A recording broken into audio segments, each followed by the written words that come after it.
సుమన్ టీవీలో మీ personal and business promotions కోసం కింది నెంబర్కి కాంటాక్ట్ చేయండి. 2 రోజుల్లో పోలింగ్ ఉంది. ఇంతవరకు తిరిగారు ప్రజల్లో, ఎలా ఉంది మీకు ఆదరణ? ప్రజలలో ఆదరణ అపూర్వంగా ఉంది.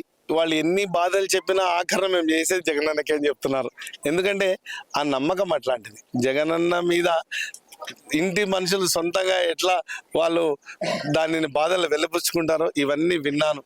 మరి జగనన్న పాదయాత్రలో ఏమైతే విన్నారో అవన్నీ చేసి చూపించారు. నేను కూడా రాబోయే 5 సంవత్సరాల్లో వీళ్ళ బాధలన్నీ విన్నాను. వీళ్ళకి ఖచ్చితంగా నా ఫోన్ నంబర్ ఇచ్చి నా ఇల్లు అడ్రస్ చెప్పి నేను ఇక్కడే ఉంటున్నాను, మీలో ఒకరిని, మీలో ఎప్పుడు 5 సంవత్సరాలు ప్రజల నుండి మీ సమస్యలకు పరిష్కారం చేసి మళ్ళీ ఓటాడతామని చెప్పే దమ్ము ధైర్యం మా వైఎస్ఆర్సీపీ పార్టీకి అభ్యర్థికి ఉంది. ప్రజలకు ఒకటే విన్నపం, మా అభ్యర్థిత్వాన్ని చూడండి, మా నాయకుడిని చూడండి, వాళ్ళ అభ్యర్థిని చూడండి. నేను వైద్యుడిని, ప్రజలకు అందుబాటులో ఎప్పుడూ ఉండేవాడిని. డాక్టర్ అర్ధరాత్రి కాల్ చేసినా పలికేటువంటి అలవాటు గత 25 సంవత్సరాలుగా వైద్య వృత్తిలో చేసినటువంటి అలవాట్లను ఇప్పుడు ప్రజల సమస్యల పట్ల చూపిస్తాను, ప్రజల సమస్యలకు పరిష్కారం చూపిస్తాను. మిమ్మల్ని ఓడించేందుకు కూటమి అంతా రెడీ అయింది, దీనికి ఏమంటారు? మరి అపోజిషన్ ప్రజాస్వామ్యమే ఇది మామూలే కదా. ప్రజాస్వామ్యం, డెమోక్రసీ, అపోజిషన్ ఉండాలి, వాళ్ళ ప్రయత్నం చేయాలి.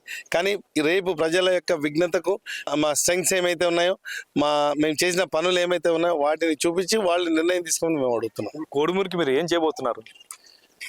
ముఖ్యంగా మా మేనిఫెస్టోలో చెప్పిన ప్రతి గ్రామంలో శాశ్వత ప్రాతిపాదికన త్రాగునీరు అందిస్తామనేది ఫస్ట్ ఆలోచన.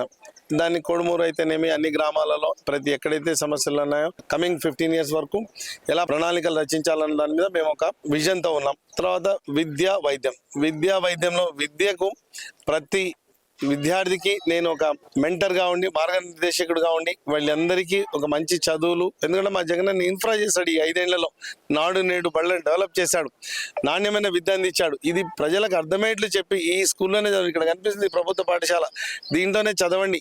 ఇక్కడ టీచర్లు ఉన్నారు, వాళ్ళకు 1000 రూపాయలు జీతం ఇస్తున్నాం, వాళ్ళు మంచి చదువులు చెప్తారు. డిఎస్సి కొట్టి ఉద్యోగాలు తెచ్చుకున్నటువంటి టీచర్లు ఉన్నారు, వాళ్ళు చెప్పిన చదువులతో మీ యొక్క పిల్లల భవిష్యత్తు బాగుపడుతుంది. ఇలాంటి ఇన్ఫ్రా ఇచ్చాం. అలాగే వైద్యం, సాచురేషన్ మోడ్ను ప్రతి హాస్పిటల్స్లో నర్సుల దగ్గర నుంచి సూపర్ స్పెషాలిటీ వైద్యుల వరకు అపాయింట్మెంట్ చేయడం జరిగింది. 17 మెడికల్ కాలేజీలు, వైద్య కళాశాలలు ఇవ్వడం జరిగింది.